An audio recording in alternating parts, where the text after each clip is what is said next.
Bienvenue pour cette nouvelle analyse. Aujourd'hui, on se penche sur des extraits d'un article, un style assez journalistique, mais on sent engagé. Oui, Ça concerne les déclarations d'Ousmane Sonko, présenté dans le texte comme président du parti PASTEF, sur la société civile au Sénégal et ce qu'il appelle une influence étrangère. c'est ça.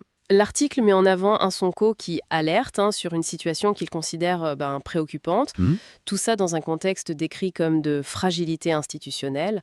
Et au cœur de son discours, tel que rapporté, il y a une dénonciation. Une dénonciation. C'est-à-dire, L'idée d'une possible manipulation qui viserait certaines ONG, des mouvements citoyens et même des personnalités dans les médias. ah oui d'accord.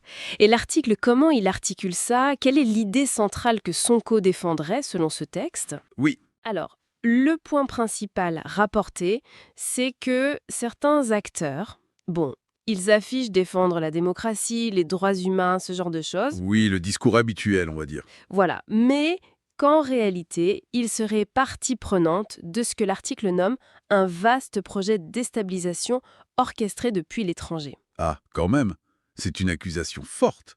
Est-ce que l'article précise comment il fait la différence, lui, Sonko? Oui, le texte insiste sur une distinction qu'il ferait.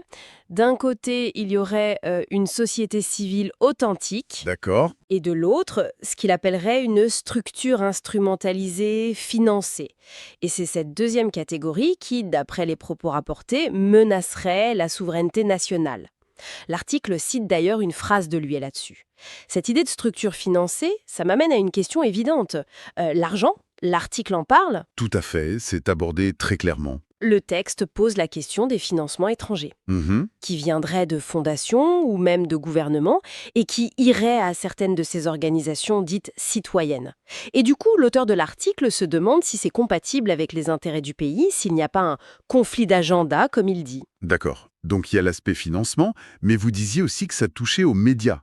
L'article détaille comment? Oui, ce qui est rapporté, c'est une critique sur le soutien que certains, dans cette société civile instrumentalisée, apporteraient à des, comment dire, des chroniqueurs et influenceurs.